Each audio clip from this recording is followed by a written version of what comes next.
Hey, thanks for joining. And Sharon Knight has joined me today in yet another episode of Astrologer's Diary that I started a few months ago but did not continue to do so due to various reasons. And I'm happy that I'm kickstarting it again by having Sharon Knight with us. Thank you, Sharon, for joining, and it's an absolute honor. My pleasure, Aswin. Thank you. So I don't think you need an introduction in the astrological community because you have done so much. You have contributed so much to the community, and you're pretty popular in the social media, and people look up to you and for your advice. And let me also just quote that your interview with Mychal Bryan was really good, and thank you so much for doing that, and thanks to Mychal as well, because uh, I that interview gave me an idea of what I wanted to talk with you and what I did not want to talk with you. So because he covered a lot of ground, so I thought we should just go around and come back and see what you really are and who you really are. So thank you so much again for joining. And before going into any of traditional astrology or your foray into traditional astrology and your connections in the traditional astrological community, I just wanted to kind of let people know who Sharon is and how she grew up and what she did as a child during the childhood days. And because that's where everyone finds that kind of spark towards the stars at some point of time, because whosoever I met uh, invariably has kind of got infatuated to this art during that early age itself. So something that does not uh, hit us during the early age really takes some more time to kind of catch up with us in the middle ages or later on. So I think it will be a wonderful ride if you can just take on that route and show or tell us who you are actually, uh, and start with the childhood. Start with the childhood. I was very lucky. I chose my parents well. Um, my parents Daddy was Sagittarius, Gemini rising. Mummy was is Gemini, Sagittarius rising. I'm Sagittarius rising. And I had a most wonderful childhood. Very lucky. Had a very good education, which I chose to leave when I was 17 because I discovered something else. Sun in the fifth house in Aries. Leave it to your imagination. And I did marry that one. Um, and so I grew up with a love of horses. As I say, Sagittarius rising. Ridden all my life.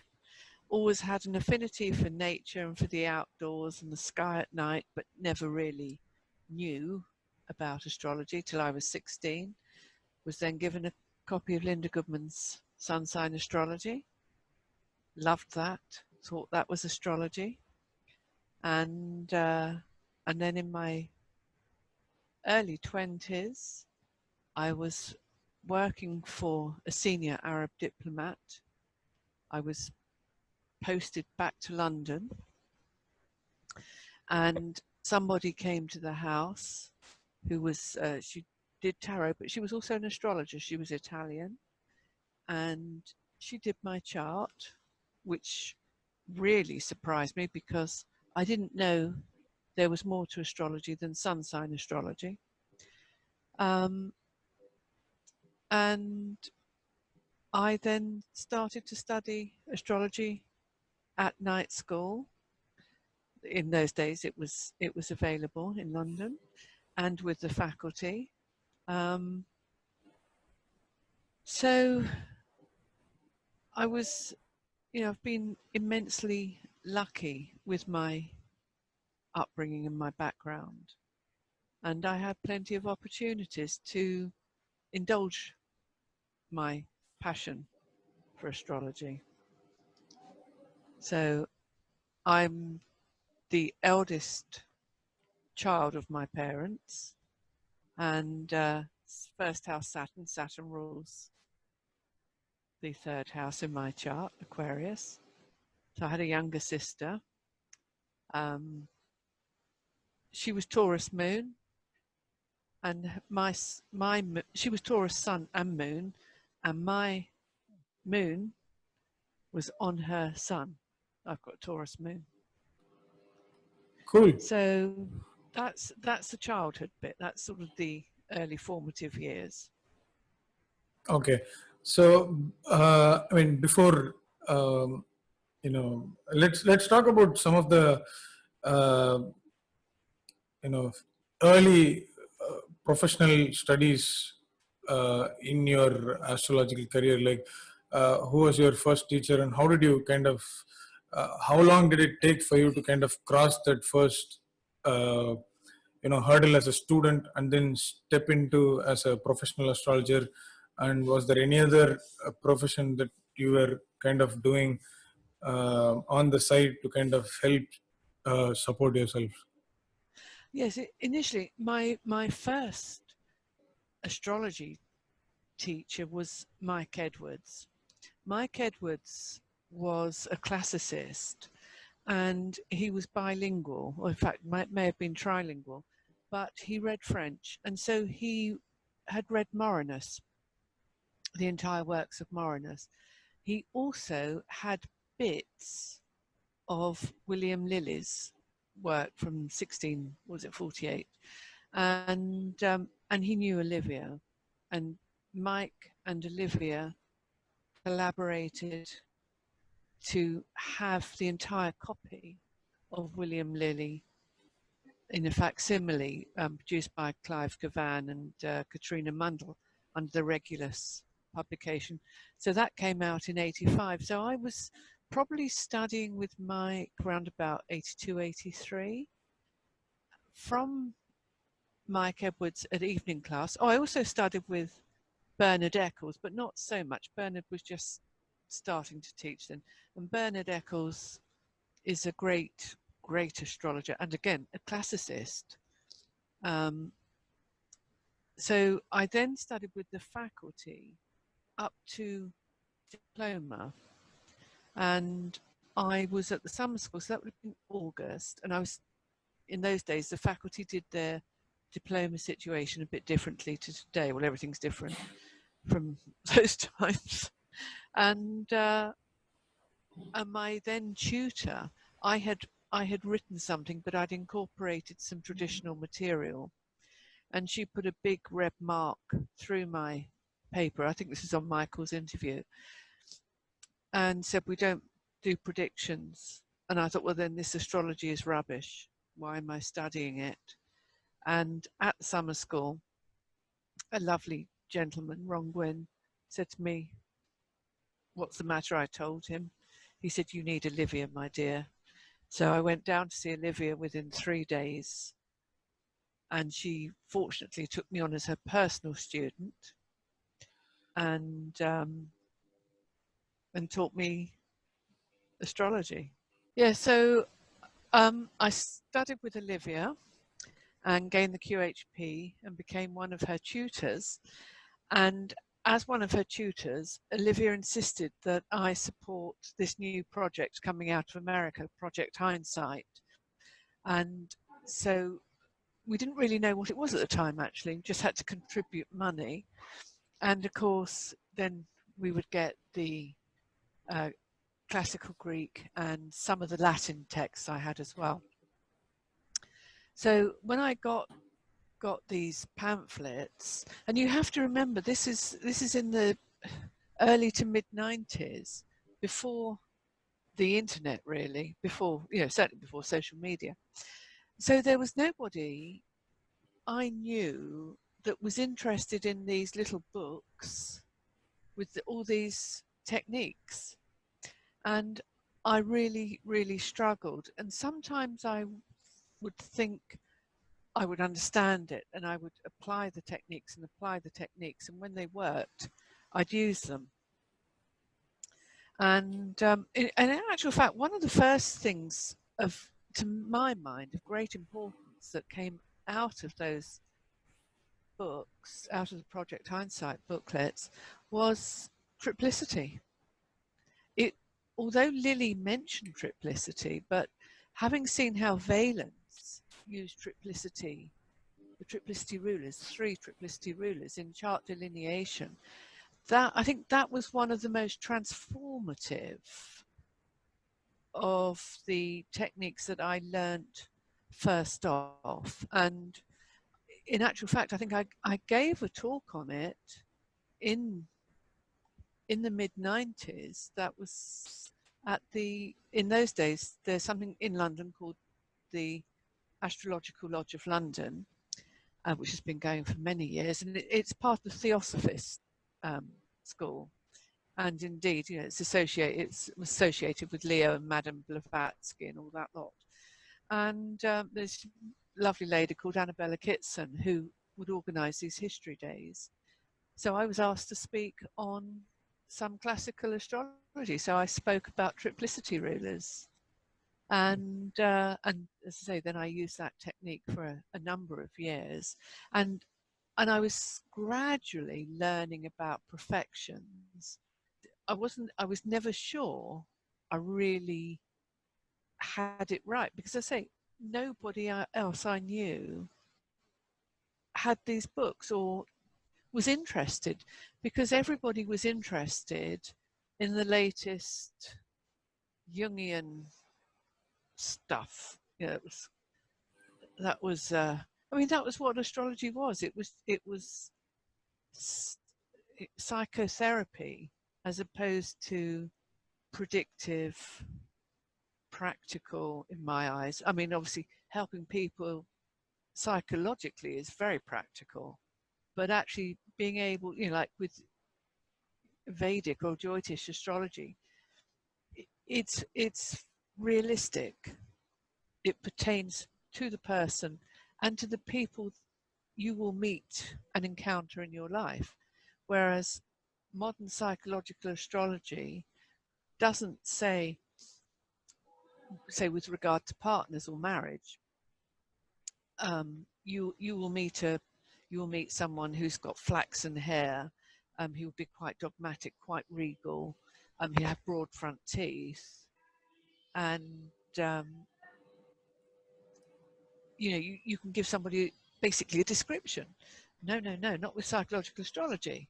It's how the astrologer thinks that you, who don't really know yourself anyway, because there's a certain part of us that's hidden from ourselves, how you will perceive this seventh house person. So, yeah, that's why I love traditional astrology, because it's great fun. It's like being a detective. Anyway, I digress. Yeah, I mean, that's easily done with astrology, or with me anyway. And so I worked alone for many years, and then in probably the mid-90s, I know I was studying with Rob Zoller in 95, 96. So I can't remember when he first came over to England, but that's when I actually met Rob Zoller. And as I was already a contributor to Project Hindsight, he took me on as a student. But the course he had then was vastly inferior to the course that produced the likes of Ona Dosha, Ben Dyke, Stephen Birchfield, and Clelia Romano. What I did with Rob was his taster, if you like, for him to see how it came out. And again, he would send his lessons on cassettes, little white cassettes with some notes, and then you had to listen to the cassettes and send your replies back, wait for the post to get the next lesson and move on. So because of Rob's input, I became more involved with medieval, with Benatti and Lily. Um, and then in 2009 was when I first met Ben Dykes, and he had produced his Red Book of Sal and Mychal, which of course I bought straight away. And then I discovered Facebook, because where I lived at the time, although it's a fairly affluent part of the south of England, we didn't have broadband. We only got broadband. Might have been 2015. Can you believe that? No. Yeah, it was dial-up. I had dial-up. So my exposure to technology was exceedingly limited. But then I met Stephen on one of the traditional forums, and on the traditional forums, I met people like me. I wasn't so weird, because in England, all right, you've got Deb Holding, who is such a personality, and a brilliant astrologer, and of course she has SkyScript website, but Deb also works with the outer planets, because let's face it, that's what people know. And when you're in business, you've got to provide what people think they want. Barbara Dunn, who of course is the principal of the QHP, when Olivia died, Olivia left the QHP course in its entirety to Barbara, and Barbara is quite, I hope she doesn't mind me saying, is quite retiring. She's not there out there on the public stage, but boy, what a fantastic astrologer she is. But she's strictly Lily. I mean, she knows all the classical astrologers, but the prime focus of her work is horary, is Lily, whereas my work spans not only horary but natal. I'd love to say mundane, but nobody pays me to do mundane work. So that's a great pity, because I love mundane. I've made some money on mundane, I have to say, betting on some outcomes of elections. Oh. So it's not so bad. um, yeah, so for many years, as I say, until I met Stephen, I I worked in isolation, and meeting Stephen, and then something compelled me to invite him over to the UK. And my friend said, "Are you mad? He could be an axe man." And well, he's not shown it so far. He plays with swords, but he's not used an axe that I've seen. And so Stephen has given me the confidence in my work, and it's wonderful to have a soulmate. I sort of hesitate to use that term because it's bandied about so much, but Stephen really understands me and my work. And of course, he's Taurus rising, so we're bound to get the essence of each other somehow. And of course, we're working together, not as much as we'd like because of change in my circumstances, but the time will come again when we can actively work together and go through a lot of the techniques that are hinted at or are explicitly written, but it's trying to marry these techniques with our modern take on life. I think that's quite important. Yeah, so sort of going back, my main tutors, Mike Edwards, Bernard Eccles, the great Olivia Berkeley, Master Lily, Bettius Valens, I have to say Ptolemy, Sal, Mashallah, Abu Mishal, and I really do enjoy the Persians. But again, I think that's Stephen's dragged me into the Persians. I was more sort of Valens and Dorotheus, but and this latest work of Ben's on Sal is mind blowing. I can't wait for his greater introduction. Hmm. I think that's going to be again transformative in as much as hopefully it will make me a better consulting astrologer, because that's all I want to be is a good consulting astrologer. Sure. Yeah. So your affinity and your association with astrology started with predictive astrology, even though you might not have known at that point of time like astrology was psychological, evolutionary, or predictive. So it was no chance, just a chance, or it was not just a mere chance that uh, you were closely associated with predictive astrology. So you could have gone anywhere, but there is some kind of stoicism at work where it pushes you to, uh, you know, be a predictive astrologer, study predictive astrology, and so on. And the way, I mean, horror is inherently predictive, so there is no question about it. And the fact that Mike Edwards had this access to the 7th century texts by the French astrologer Morin was probably a luxury during at that particular point of time, because no one even would have had any kind of idea or let alone access about this particular 7th century French astrologer who drew from his earlier uh, you know uh, counterparts. So I mean, Morin's work is still groundbreaking, and there are many things that we all kind of draw from Morin in terms of our predictive work. So, it all started there. So you did not just get into any form of psychological astrology or evolutionary astrology, and you were there in the 80s having the luxury of learning predictive astrology.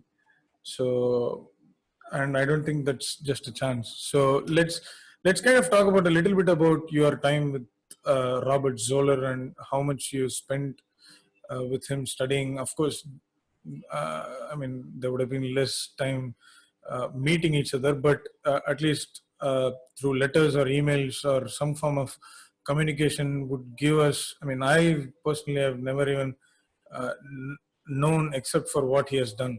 So it would be fascinating to know a little bit about his own work and your association with his work or your learning from him. Well, as I say, I came across his name first through Project Hindsight, and then when he came over to the UK, met him. I think he may have spoken at the lodge or at an AA conference then at the lodge. Now, I never went to the AA conferences because it was all psychological astrology, and also I couldn't afford it. You know, that's actually a lot of the issues, because although I've had a good life, a very, very good life, I've always lived on the edge financially, um, because I've never, I say never, I've worked in unusual occupations, and I don't mean like pole dancing or anything. You know, I worked out, I worked out in the Middle East. I was a secretary for a senior diplomat, Oh, and that involved traveling around the world. And yeah, actually, just a funny story on that. When I left that employment, I by that time I'd made friends with some people from the Middle Eastern countries, people of importance, and I was asked to predict a football match. It was Chelsea against someone, I don't know. So you know, you've got 50-50 chance, haven't you, of being right or wrong. Anyway, I erred on the side of right, and on the strength of that, I was asked to go to a certain Arab country to do a reading for the sheikh. So I had a month in this country. oh, Brilliant, absolutely brilliant.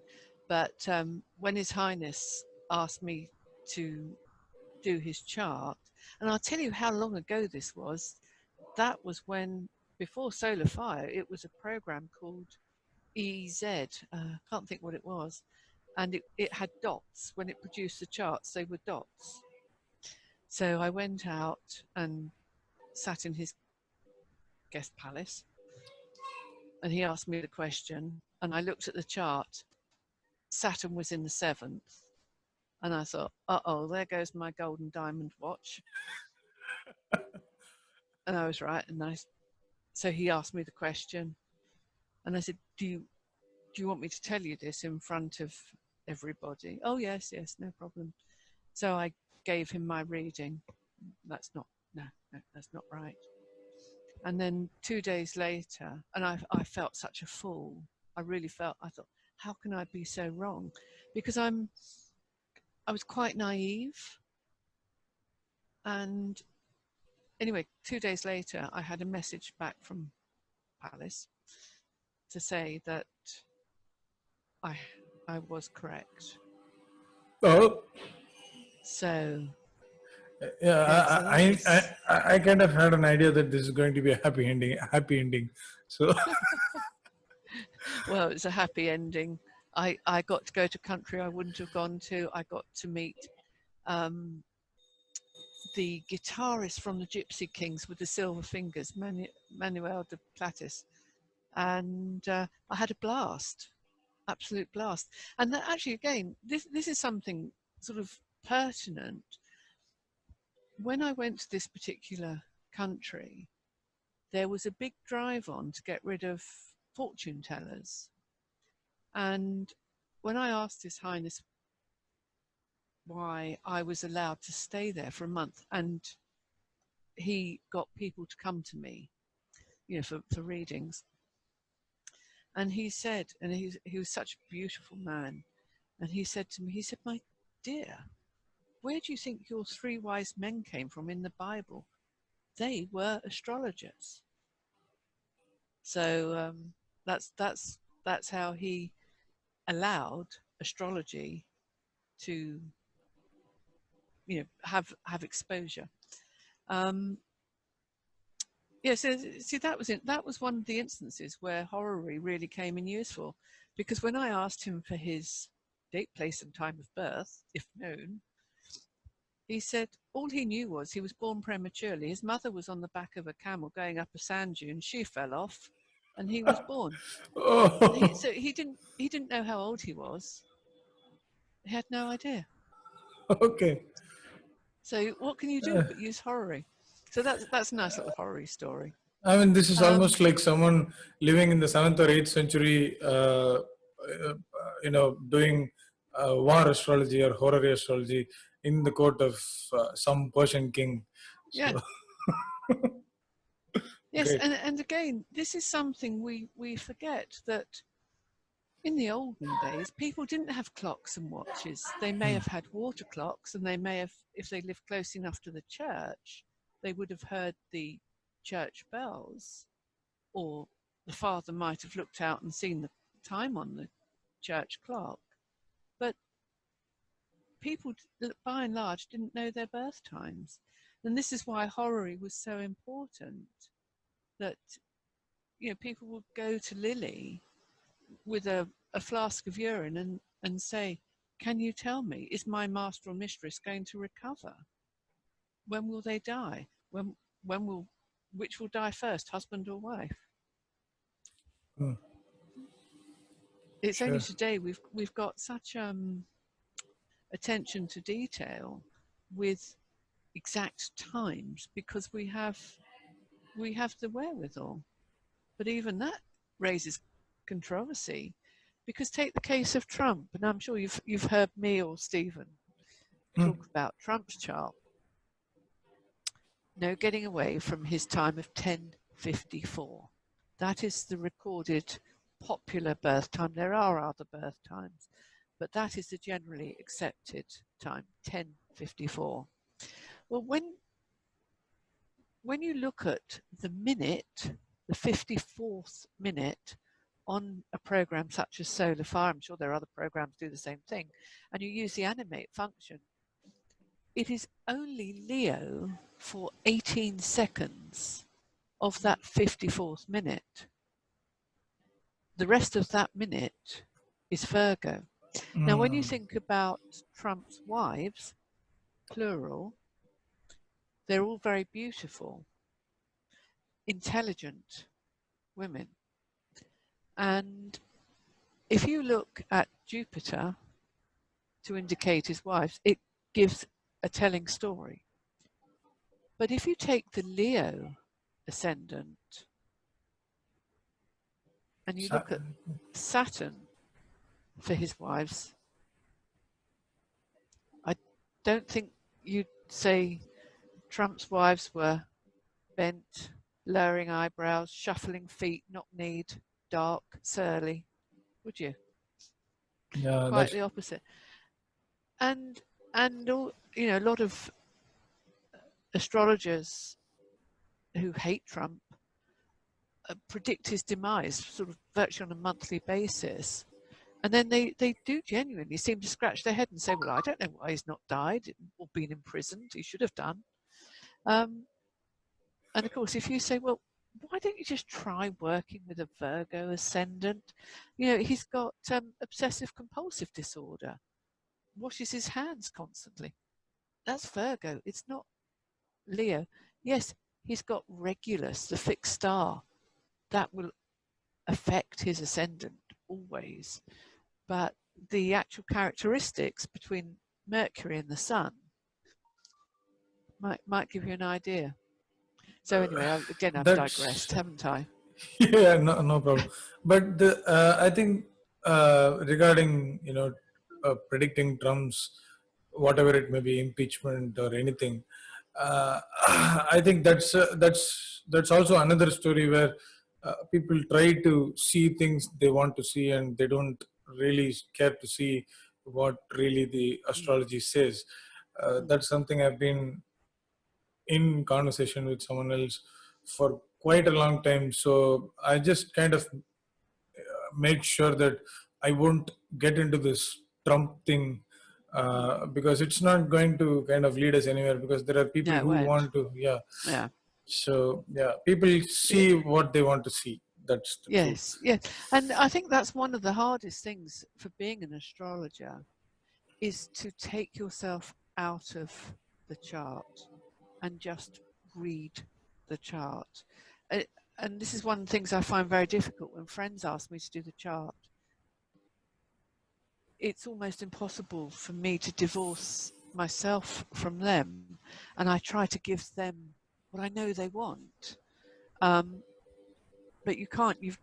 You have to look at the chart as a standalone entity and keep your emotions, your feelings, your preconceptions out of it, and just look at that ascendant, look at that ruling planet, look at the moon, and see what's going on. I think that's lifelong learning. Yeah, so, it is. It really is. you went to Bath Spa University. Yeah. Oh, what a happy year that was. Oh, it Okay. was such a happy year. Yep. Um, they started the course in, I think it was 2003 or two, and Bernard Eccles said to me, why don't you come? So I was all set, but then there was a change in my life. So I couldn't go that first year. So I went the second year.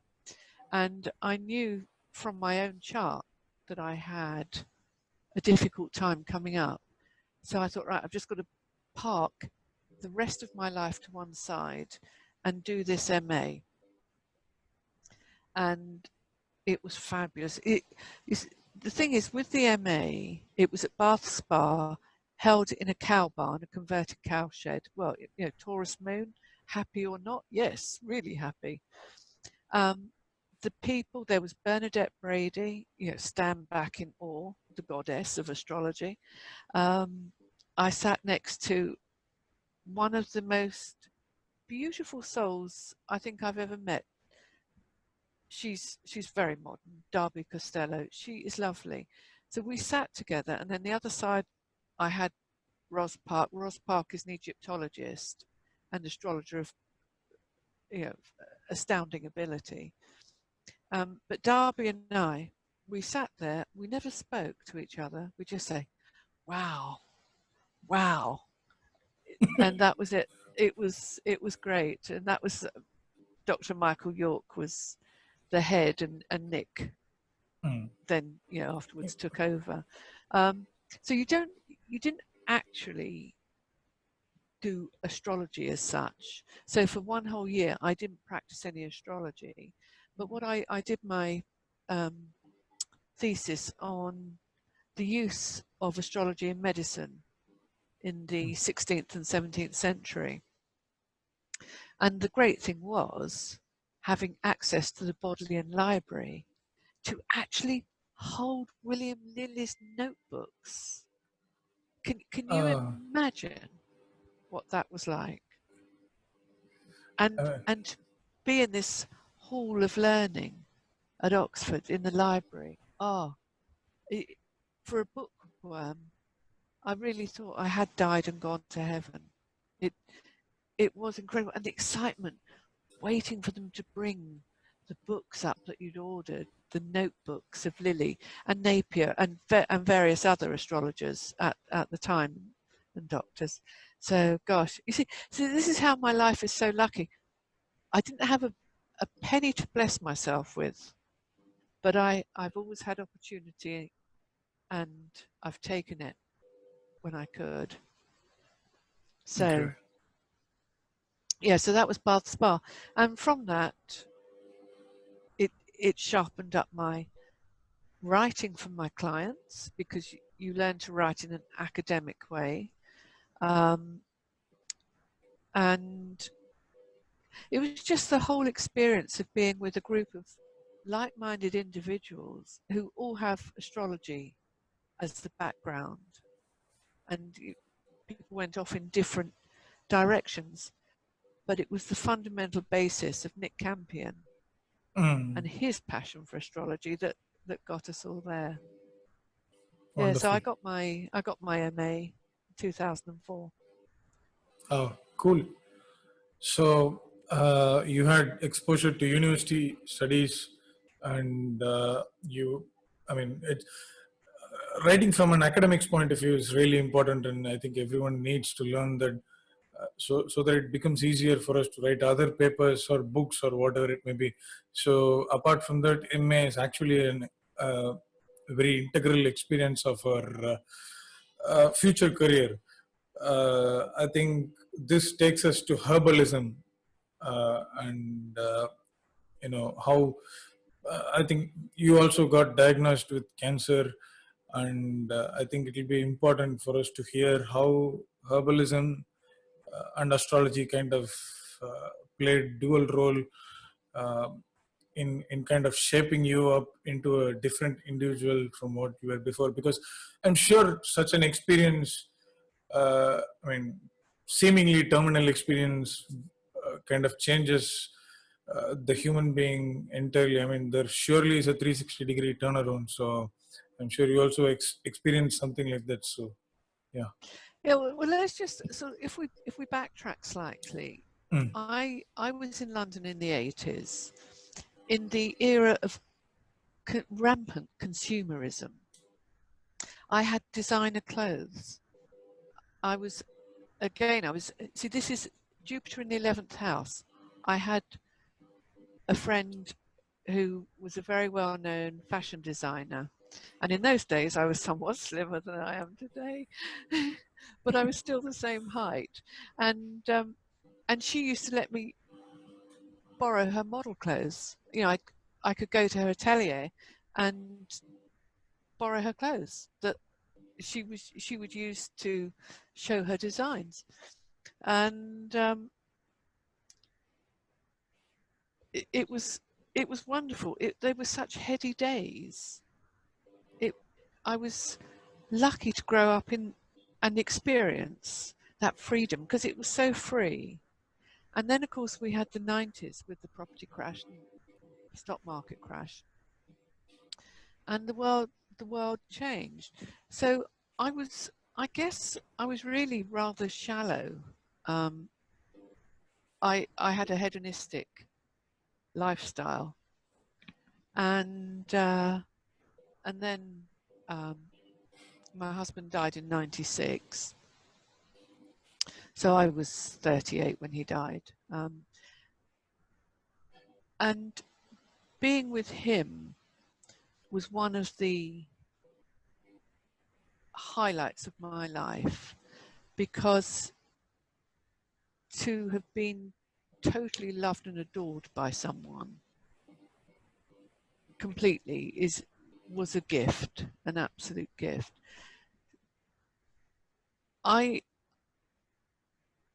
His death was the first transformative experience of my life, as it is for most people encountering death on a close basis. And I then moved back to Sussex because I felt the need to be near to my parents and my sister. From that, I went to work at a children's home for severely disabled children, or whatever the political correct term is. And I say I taught riding. I did riding for the disabled there. And I was there for 15 years, either mostly as a volunteer, but I was licensed to take over and run it if the licensed instructor was off for any reason. And that was one of my big passions.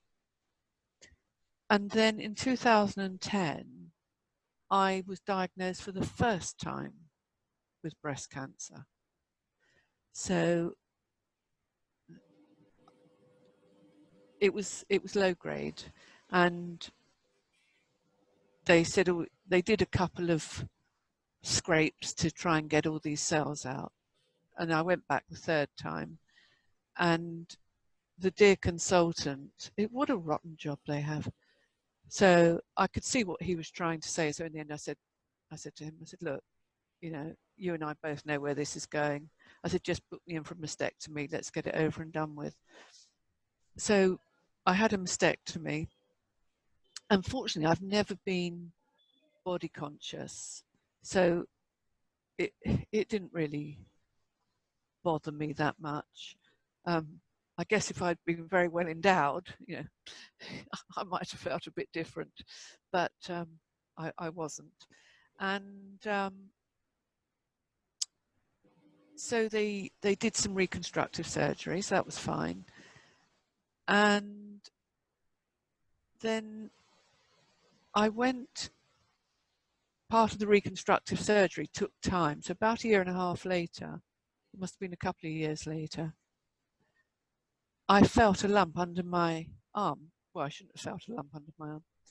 And I said to the nurse, it feels a bit funny under here.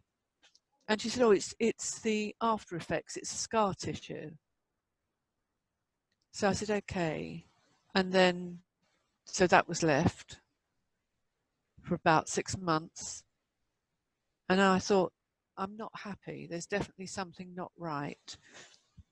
So I rang the oncologist and I said, I'm a little bit concerned. I said, I know I'm due to come in next month for a mammogram. I said, but something's not right. I'm having difficulty raising my left arm. So he said, well, fine, if you're worried, we'll see. So I went in, and the doctor who examined me said, I think we'll just do a needle biopsy. They don't think they're going to do a needle biopsy for the fun of it.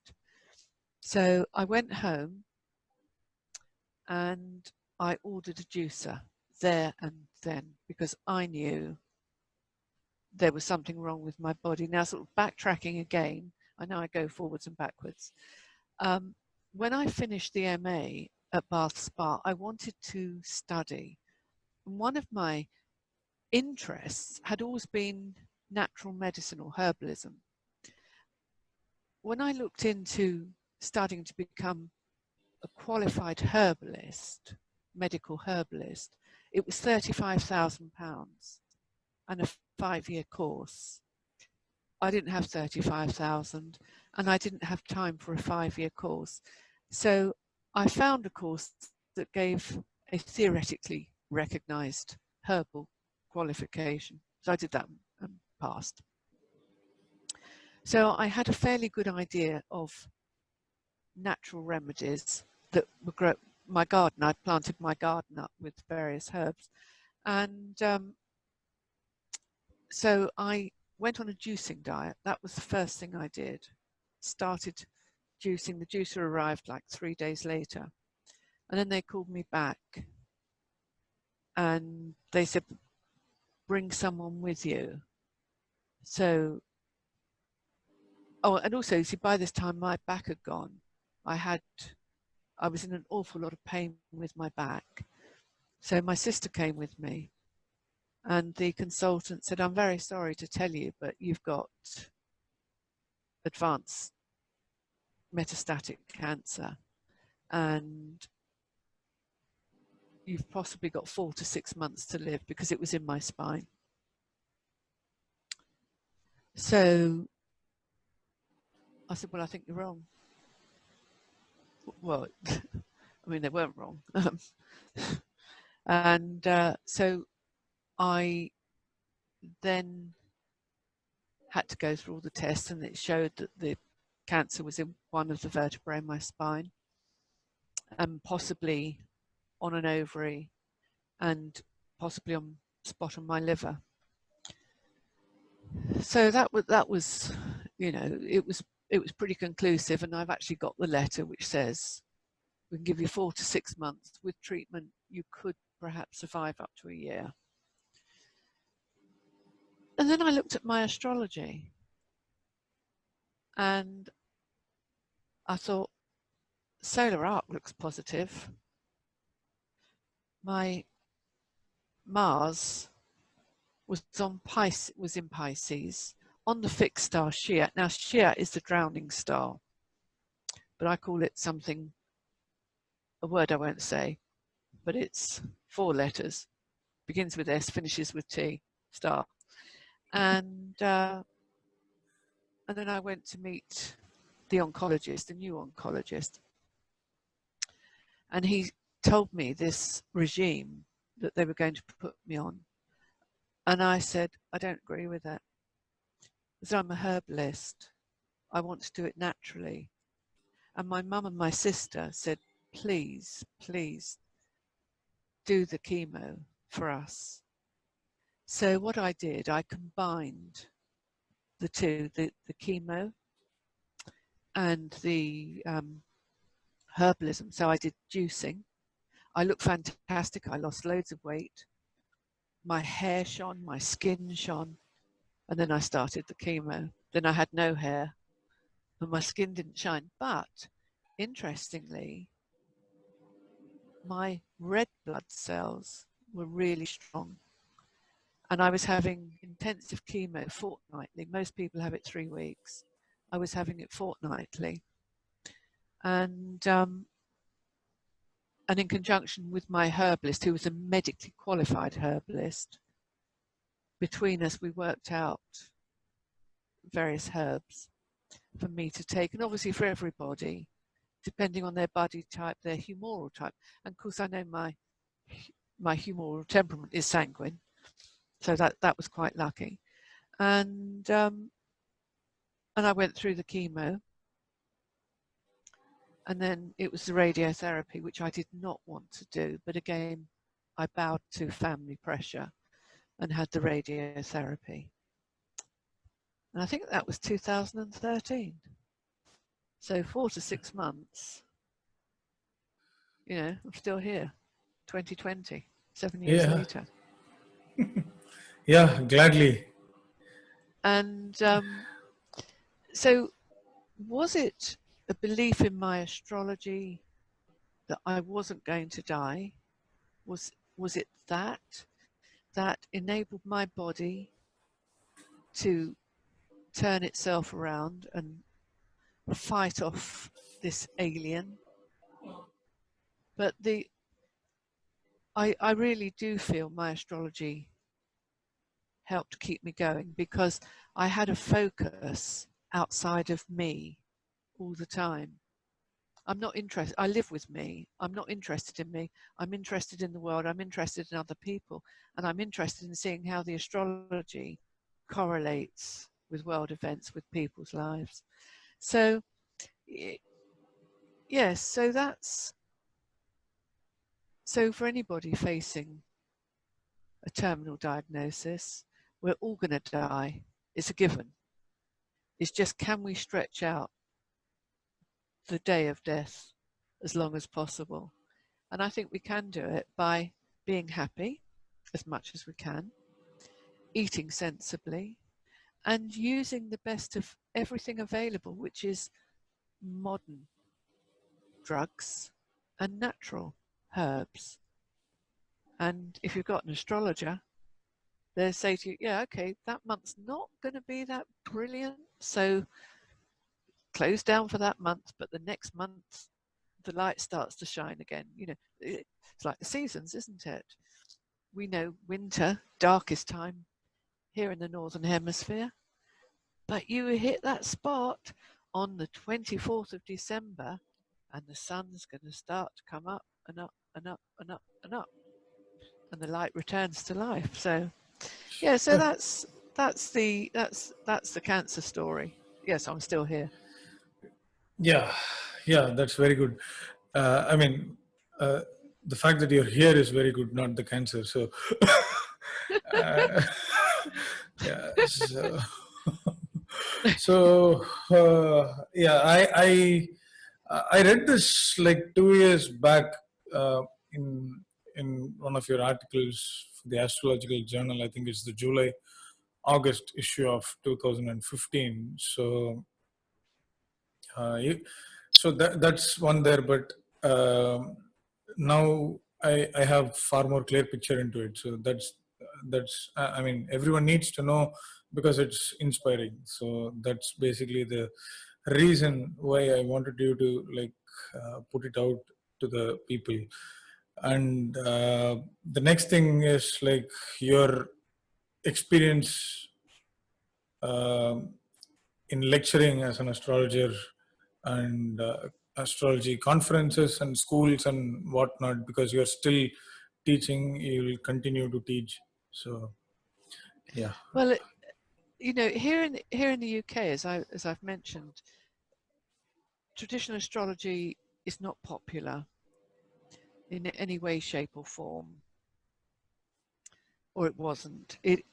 It's getting more so because more people are interested now in actually getting results through astrology. And one of the sort of main movers, the main mover and shaker in the UK astrology world, has a brilliant protege. And I think that's now making predictive astrology more prominent. Deb Holding's always been out there, and she's hugely respected and loved. And she's a brilliant astrologer, brilliant lecturer, and a great person who's overcome her own challenges. And so I've never been invited. I was never invited to lecture here in the UK Ah, because, yeah, they don't want traditional astrology. But maybe through the Zola connection, through Ben connection with Ona, I've been out to Turkey quite a few times and great. done workshops, which I find absolutely amazing, because Ona is just one of the best practicing astrologers. But there you go. He's always been kind enough to have me out there and lecture to his students, who are brilliant. And then Rod Chang in Taiwan. Again, they're more open to predictive astrology in the Middle East, the Far East, Asia, um, and then it's a given with India. Yeah, Uh, that that truly was an amazing experience for me to go to India. I've been to India before as a normal person, as it were, as a tourist. Well, it's business actually. But to go to an astrology conference of that magnitude, the 2018 conference changed from when I was there in 2016. It was very, very different.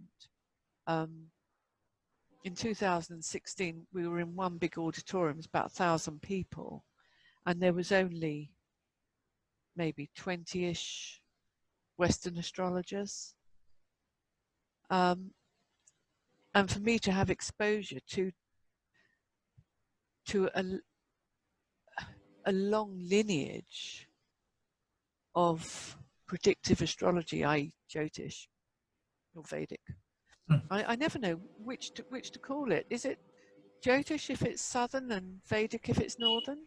No, no. Vedic is a very modern term which was probably given by Westerners who started practicing Indian astrology. So, but it's not wrong. Some of the conceptual problems arise because Vedic astrology as a term uh, lets people to assume that it comes from the ancient texts like Vedas. Uh, but Yeah. but in reality, Vedic astrology means it comes. I mean, it has the Vedic tradition that is the underpinning current of the entire astrology that's being practiced in India.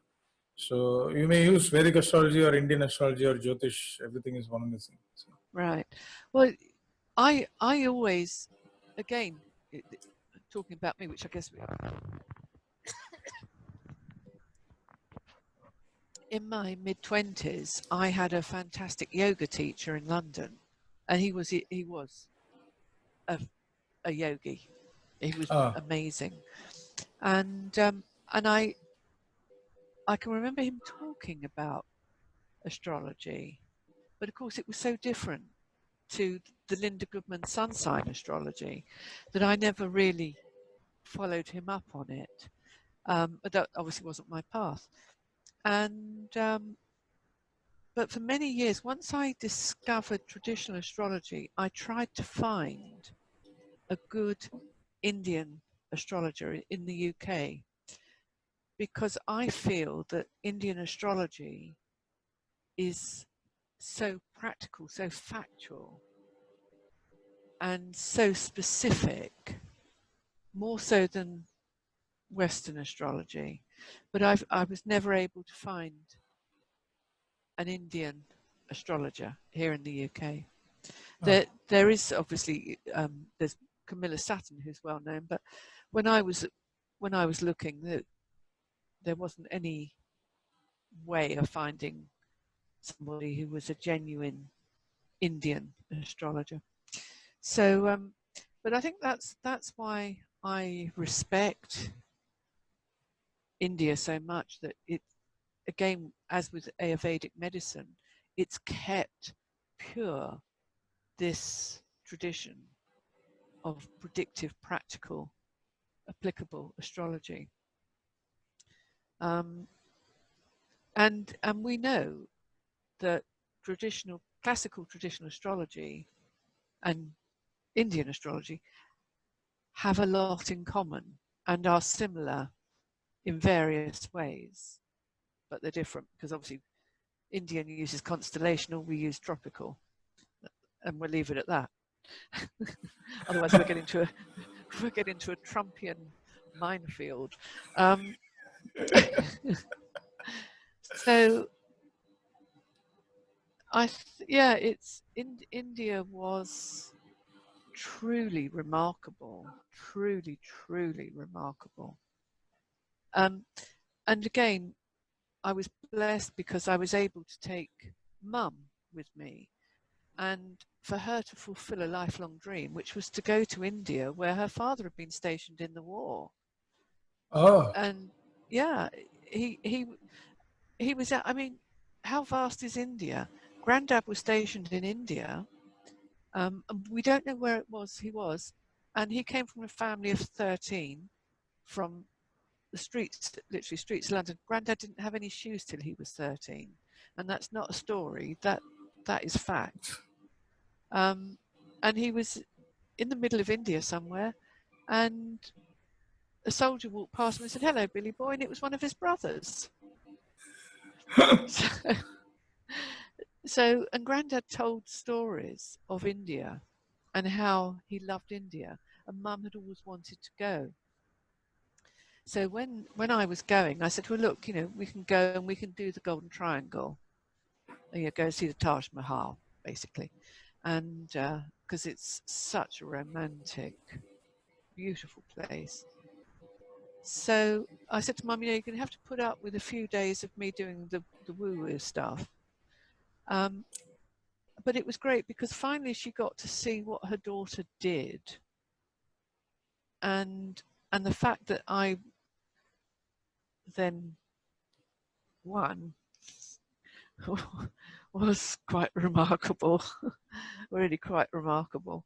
I was very blessed indeed, because when I think of the other Western astrologers like Isan and Nick and Alexander that I was sort of up against, it was wonderful, really, really wonderful. And then on our travels around India, we'd go into shops and people would say, "What do you do?" And actually this was quite funny, because people would say, "What did I do?" And I'd say, "Oh, I'm an astrologer," and they would put their palm out, and I found that quite odd.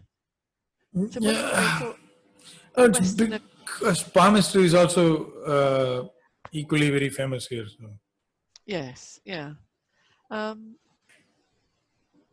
yes, and it was lovely because I think we were in Jaipur, and we went into a shop like you do, and the chap said, "What do you do?" I said, "I'm an astrologer." He said, "Oh, have you heard of the institute?" And Mummy, I think she was so proud. She said, "Yes, yes," and Sharon's just won Astrologer of the Year from them. So it was nice that her very odd daughter, actually gave her a moment of pride. So, because being an astrologer, let's face it, in the West is not a conventional career. Yeah, So yeah, I kind of understand that. So yeah, I was actually getting their like Astrologer of the Year 2016 in Kolkata, the IUC. So I'm sure that must have been a great experience. And I think you also came back in 2018, or no? I'm not sure. yeah. I came Uh, back in oh, 2018, but as I say, everything had changed. I came to pass the crown on to, I think it was Rick Levine who got it okay. in 2018, and I didn't stay in India. I just went and came back.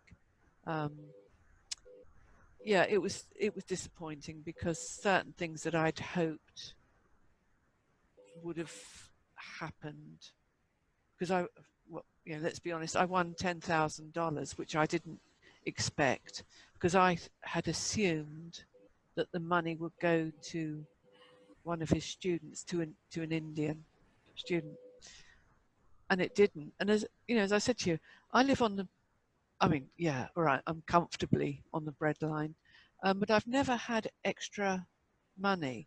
And in 2016, all my money had gone on our trip to give Mum a dream, and I needed a new computer, and I didn't have any more money to buy a computer. So $10,000 is a lot of money. But when I compared the easy life I have with some of the deprivations the students have gone through to get to Calcutta, it just seemed to me right. It was their fees no doubt, that had gone towards the prize money. So I felt they should have availability of their fees back, certainly to help them with their tuition or travel. So I had asked for the money to be endowed into a charity, but the money just went. So that was sad for me, very sad, because India, it seems to me you either have vast, vast wealth or very little. And it was the people with very little I wanted to help. But it'll go round. As they say, karma's a bitch. She'll come round and get you. Yeah, so 2018, so that was the last time I went. So if I come back to India, it will be for a holiday and travel to different areas. Cool. So, I mean, even though it was great to hold that astrologer of the year, on the other hand, there was something that was depressing. So, yeah, and that's pretty much kind of bringing up to the current situation. So I wanted to kind of talk about APIA, but still I think that's already there. You already spoke with Mychal, so it's already Yeah. there. I'll probably link that video as well, so that it both becomes complementary. So I Yes. don't want you to kind of redo it. And so let's talk about some of the collaborations that you have had, because I've just been here for very few years. So, but one thing that I've done reasonably well is to collaborate with few people, like not just collaborate to kind of do some projects, huge projects, and earn big money, but having unending conversations at very odd hours, of the day, kind of teaches us a lot more than just astrology. So I've had those unending conversations, like it just goes on. It's a simultaneous activity in our day. So it would be great if you can kind of take us through your, little or big collaborations, whatever it may be. Well, little collaborations are on Facebook, and yeah, well, meeting you, we wouldn't have met if it hadn't been for Facebook. You're now, was it the Fidaria? You've done something different with the Fidaria, Yeah. didn't you? Yes, Yeah. different, same thing, but different take. Yeah. And again, it's interesting to see how your take works against the strictly, I can't say traditional take, but against the Fidaria out of Banati or Sal. And Tanya Daniels, I mean, she's got a phenomenal brain. And I know, obviously I'm bound to mention Tanya because she just said such lovely things about me. And it's great collaborating with her because she's younger, so her mind is more elastic, and yet we work well together. The thing is with Tanya, there's no ego. With Stephen, there's no ego. With Ona, there's no ego. It is actually, we want to become the best possible astrologers, consulting astrologers we can, and we want to help other people into this field and understand it. gosh, I'm just trying to think of all the people on the traditional. Jonathan Flannery. What a nice, calm chap he appears, and again, very well read. Yeah. Obviously, his take on things is he comes at things from many different angles. Charlie Obert, who is of course a friend of Ben Dykes. Charlie again is a great guy, and I've openly made the comment that unfortunately in my eyes only, he mixed the modern with traditional, but he has said to me recently that actually now his work is basically purely traditional and his later books will be just traditional. And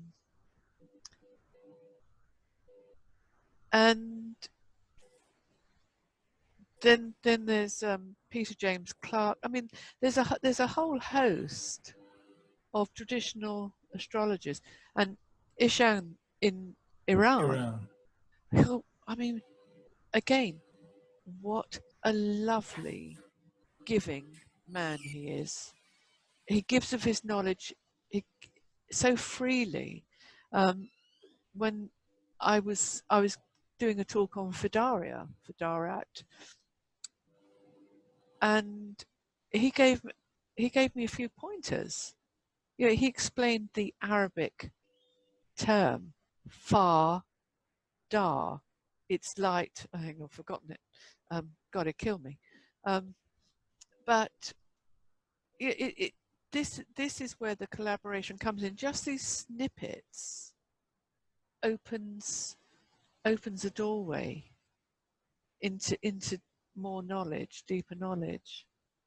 And when we think about this pandemic and the fact we've been locked down, you've just come out after a month, but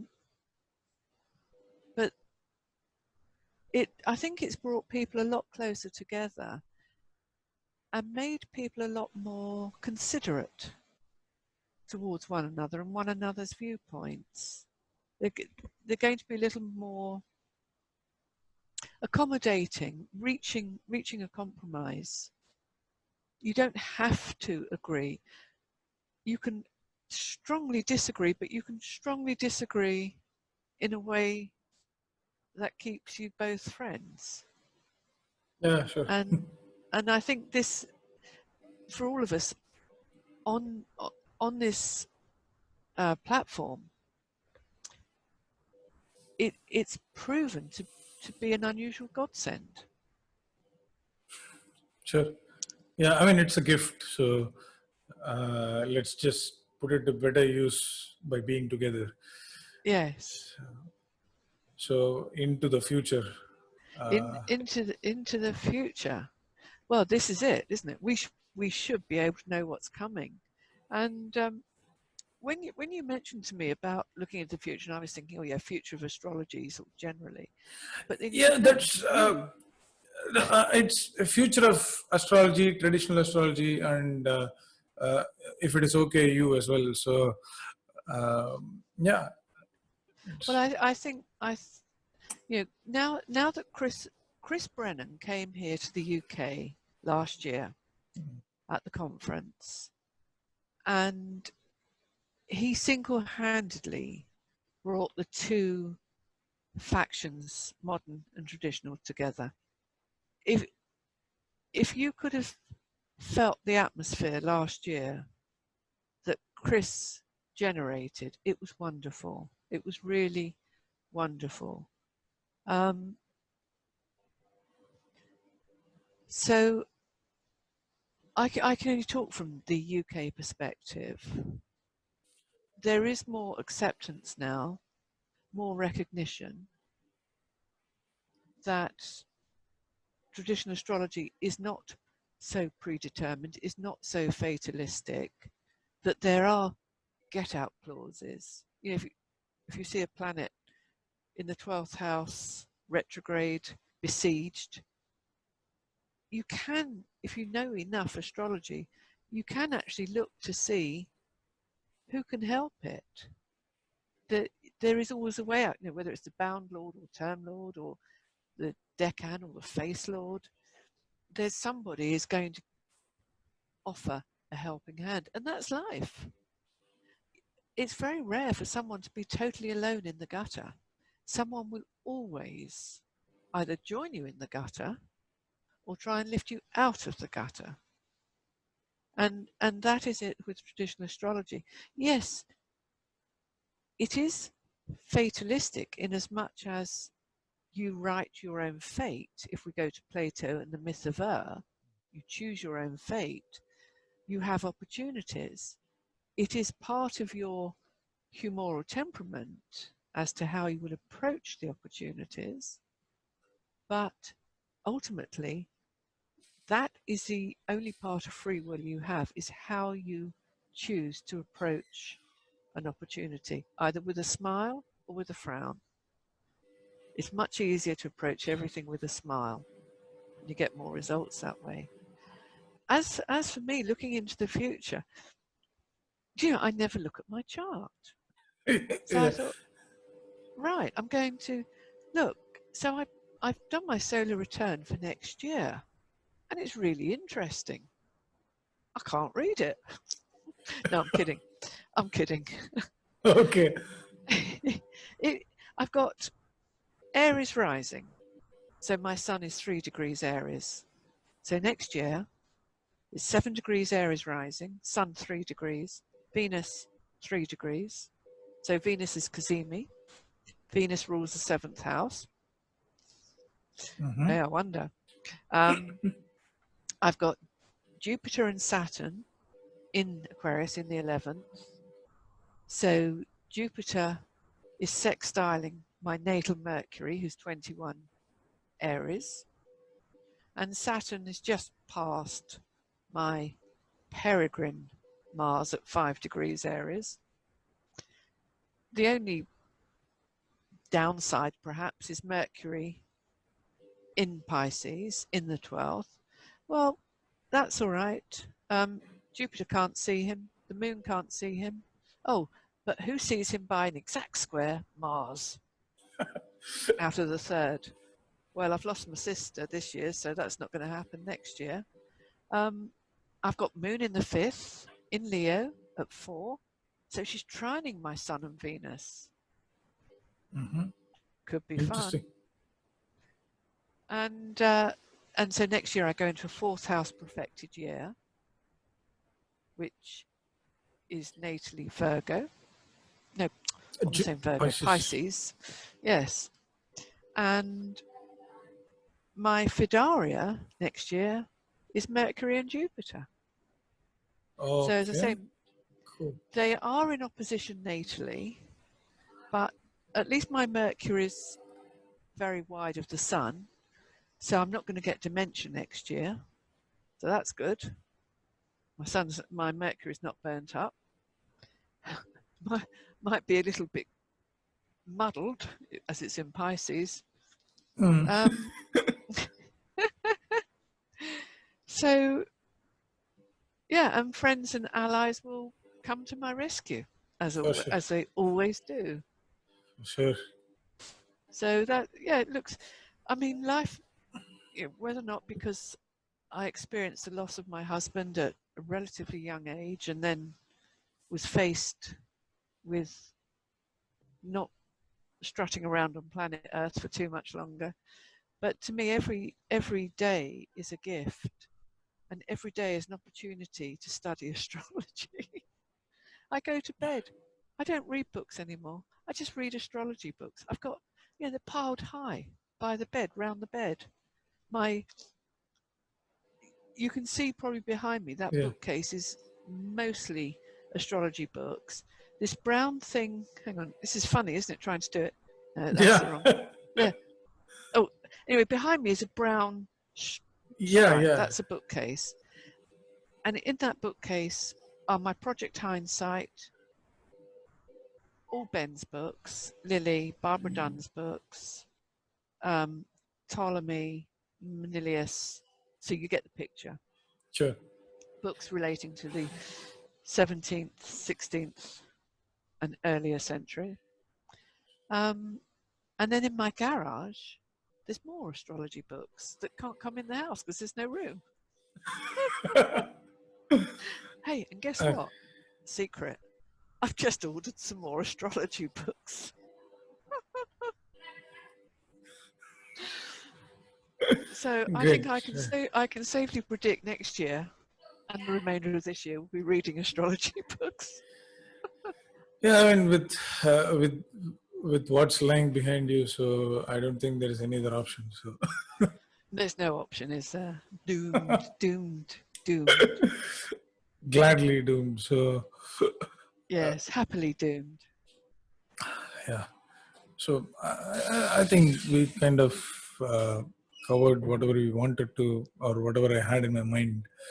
Um, so I think that pretty much brings us towards the end of the session. And yeah, if you wanted to have any final words, as it is to say, Well, until we meet next time. yeah, it's